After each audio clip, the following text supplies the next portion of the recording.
namang kasalanan magmahal ng dalawa. Hindi ko rin naman to sinasadya. Kung pwede ko lamang ibalik ang panahon, sana hindi ko na ginawa yun.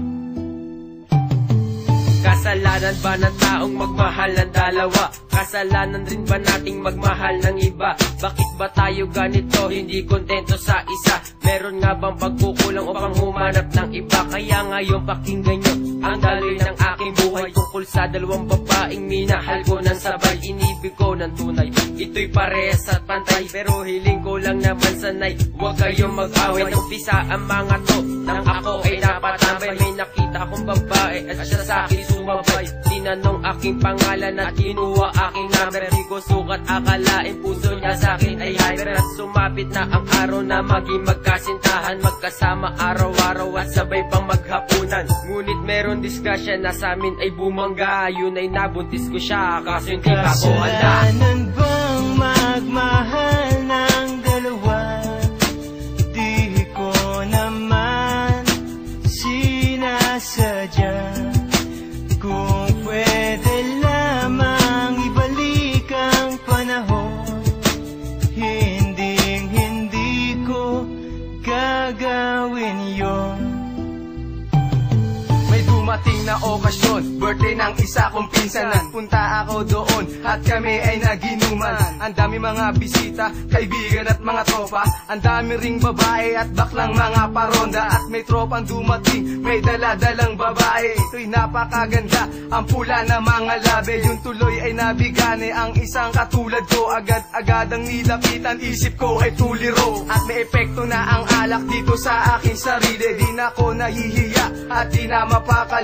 Palakasan ng loob, agad akong nagpakilala. Ay salamat, buti na lang di niya ako dinedma. Isang tanong, isang sagot, ito na aking banatan. Bumigay na siya, agad di na ako pinahirapan. Di rin sumagi sa aking isip na ako ay may asawa. At pagising sa umaga, doon ko lang ito naalala. Kasalanan bang magmahal ng dalawa?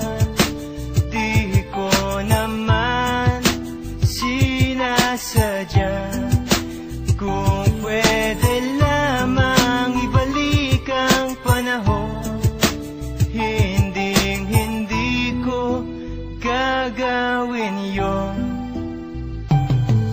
Ako ay nag-iisip kung ano ang gagawin. Iniisip ko na rin kung paano pagsasabayin aking nagsisilbing asawa at ang syota kong isa. Ano kaya ang mangyayari pag nakita na sila? Patay-patayan na ako pag nangyari na ito. Malaking kaguluhan pag ako ay nabuko. Pero sana wag naman kasi hindi pa ako handa na talikuran ng magkulang ng tinuring kong asawa. Kasi sila ang nagturo sa akin na maging masipag. Sila rin ang nagbigay sa akin ng isang sagisag. Ang lahat ng problema meron tong solusyon. Umisip tayo ng mabuti para maging konklusyon. Ito aking sitwasyon, gusto kong kalimutan na ang aking naging kabit. Sana'y wag nang humabol pa. At pangako ko na rin na siya ang nakalaan. Makasama ko sa buhay, ligaya walang manda. Kasalanan bang magmahal ng dalawa?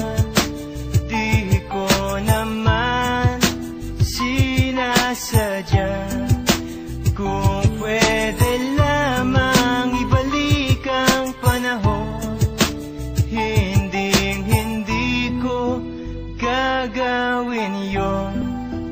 Kasalanan bang magmahal ng dalawa? Di ko naman sinasadya. Kung pwede lamang ibalik ang panahon, hindi ko gagawin yon.